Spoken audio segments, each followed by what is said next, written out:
I'm Lorraine Sommerfeld, and this is the Lemonade Car Show. Today we're discussing rust control, and also our resident mechanic will answer any car-related questions in our Ask a Mechanic segment. Lemonade is brought to you by OMVIC, that's Ontario's vehicle sales regulator, and we're produced by the Automobile Protection Association. The APA fights for you, the consumer, and provides information and news on all parts of the industry. Visit our website at apa.ca or reach us by phone at 416-204-1444. Joining me today is Giorgini, he's the president of the APA, and Freeman Young, he's the president of Crown Rust Control. We'll be taking your calls all evening at 888-764-3778.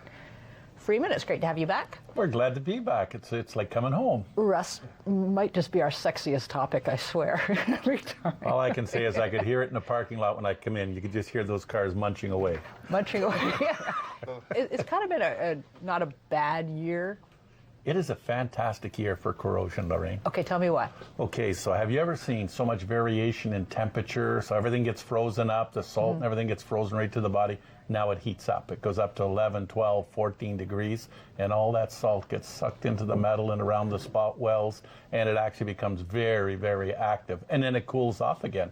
So now it's locked right in against the metal. So it's probably a worse corrosion season for our consumers than it's been for a couple of years. So what our first take isn't always right. Yeah. George, you look like you're going to say something. Well, you know something? This is a time when you're reaching shoulder season in the roughs treatment business. Everybody thinks it's spring. I got through this winter, so now I can just close my eyes until next September, and that's it. Actually, the springtime, like March and probably up to, I don't know, mid-April, late April, is when the corrosion can be most active on your vehicle because of the warmer temperatures, because the salt is still on the underbody and the humidity. There's still stuff being sprayed up off the roads. So if you haven't done rust proofing or you're considering it, we actually strongly recommend that you do it in the spring. Crown also has something unique, which is a product that will clean the rust that sticks to your vehicle. You don't see that, but it's under the vehicle. It's applied onto the roads as a liquid. Is that the brine? Yeah, the salt. Beet juice? Well, with beet juice, it's sticky. Yeah, it's really sticky. And so that's why it's so good on the road. And that's also why it's so aggressive on your vehicle. Yeah. And so the one advantage, instead of going in during the rust proofer's busiest season, if you do it in the spring, you will have their permanent year-round staff working on your vehicle, not the extra help they hire. So it's not probably, that Freeman would ever hire extra staff that wasn't trained. I can say the things Freeman doesn't say. Listen, you want the three guys that are there all year round, and they're not burnt out from the fact that everybody goes and gets their rust proofing roughly in the same 2.5 months of the year. Okay, not everybody, but many people. Many do. And if you're fussy also about getting the stains out of your interior, a lot of times we forget after 5 or 6 years, the interior of the car gets kind of dull, even though you may wash it. Eventually you get just sick of it and you say it's time for a new car. You might actually be in the market for some good detailing that also involves getting the rust off it, the heavy salt stains off it. And that will freshen it up. Yeah. You've got a carpet cleaner that you did abracadabra on the show one time a couple years ago. It was very cool. I was blown away, and that takes a lot. And it gets the rust out of we call it salt eliminator. Yeah. And it actually has the ability to form a chemical totally different than salt. So it can take the chlorides and turn them into a chemical that's neutral. And so if it's on a rug or if it's on a piece of metal or if it's on anything, it basically neutralizes the product that's there, and it can be rinsed off very easily with water. But it's interesting, if you just try to wash water or salt off a piece of metal with water, they now determine it takes 35,000 psi to actually break the surface tension of a chloride from metal. So you can't really wash it off, even though you do, and you've probably done this. You wash it, you want to get the salt off, it dries, and then you see all this white outline all over the vehicle because the salt really hasn't come off the vehicle. And most of us are familiar with like white vinegar that you can sometimes use in solution to get salt off your boots. Yeah, that's a hack. Yeah. Yeah, well, it kind of works, but this is at a whole other level. Okay, let me ask you something, because you brought this up. My boss, I talked to him today, and he bought new motorcycle boots a few weeks ago. Sorry, Neil.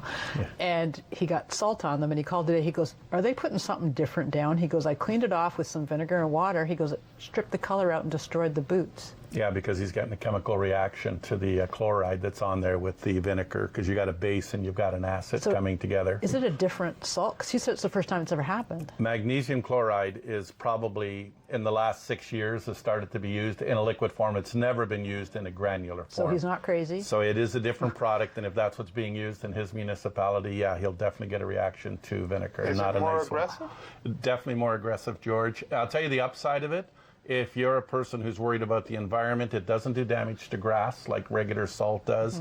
That kind of thing it's much better on, but things like concrete, steel, any of that kind of stuff, extremely corrosive. They're recognizing it. In fact, there's panels across the country now, municipalities, trying to find out what they can do to still get the same results but not have the damage that they're seeing from the mag chloride. Is that the sticky? It is sticky. It literally goes on like a liquid. If you saw it here, or maybe you've seen this, you drive down the early part of the winter, you'd see, looks like little strips on the road. It almost looks like somebody put little white kind of strips on the road. That's actually salt, magnesium chloride, or calcium, or could even be sodium chloride. But mainly it's mag chloride now, and it's on there, and it's stuck on with beet juice, corn juice, or some type of a sticky material. So visualize that. It's on this surface here, and then it comes up and it hits the bottom of your vehicle. Whereas before, water and salt would wash off, this stuff comes up and it sticks like glue to the underside. So the same quality it has to stick on the road, which we want so they don't have to put as much down. It also does the exact same thing. Yeah, so if you've got sensors, ABS sensors on your brakes, if you've got basically brake lines, gas lines underneath there, instead of simply coming in contact and disappearing, it's now sticking on and starting a corrosive reaction. I think that's an important point, is that we've always thought of rust control for metal Yeah. and for the panels, but we're kind of moving into a lot of other more sensitive areas now. Those Brake lines, air conditioning lines that go to the back of the vehicle, fuel lines as well. So all of those areas usually don't need any service until the vehicle is a few years old and well out of warranty. And then you get very expensive repairs that are avoidable or at the very least postponable. I don't know if it's lifetime, if you could say that, but certainly it's well past 10 years. Yeah, I was going to say we're 30 years in the business, and I think if you talk to our customers, their product stands up very well. There's nothing's perfect. I mean, you can miss something or you can have a problem, but 30 years in the business, we don't get complaints about rusted out brake lines and gas lines and that. And there's also another area that a lot of people don't think about, and that's the condensing unit and the actual radiator in a vehicle. And they too have a corrosion-related problem, in particular where the casing or the housing is. Different metals coming together, and again, corrosive material. So not going right into the fins, but doing the outside edge of the casing will extend the life of both the condenser. It's aluminum usually, yeah. People think aluminum doesn't rust, Freeman. It doesn't, it oxides. You can see, I was going to, we've only got a minute, but I was going to ask you, because with all the aluminum that's being used, like in the pickups and in Jaguars and stuff, do we still need to rust proof? Oh yeah. And the stuff that Crown does, and maybe other. I think there's a major manufacturer in North America in about 3 years' time who's going to be telling you all about corrosion-related problems on aluminum vehicles. Yeah, 'cause you can see it. You can see. You can already see it, Lorraine. FORD. Yeah. But airplanes don't rust. Yeah, they do. You've got the lemonade guide out. Yeah, there's a reason. So what we did this year, using the Crown information, we identified on a lot of the vehicles that are reviewed in here where the weak points of the vehicle are, what to look for, and if you own that vehicle, then you should get it rust-proofed in that area of the vehicle. And because you did this in conjunction with Crown has this information too, because I know you have we didn't tell them. Oh, we used the information.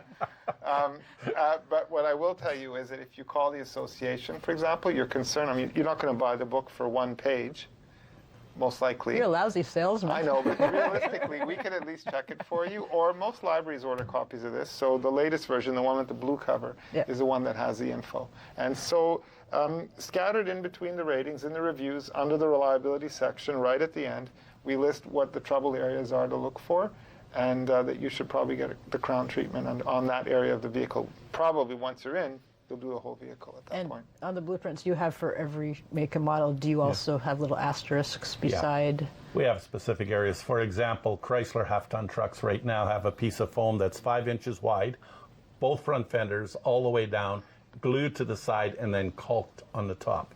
So I guarantee you that's a problem area. That's called a sponge. Yeah, it's called a sponge. Stupid, dumb. Yeah. GM had that problem too for years, right? Yeah. They'd put it in their period of really bad cars. It was around the fuel filler. And you see GM cars, the old ones now, in that area. And it's because of foam backing that was put in there. Okay, we're going to come back and talk about this some more. The Lemonade Car Show, brought to you by OMVIC, Ontario's motor vehicle sales regulator, returns after this short break. When we come back, we'll be taking your calls, 888-764-3778.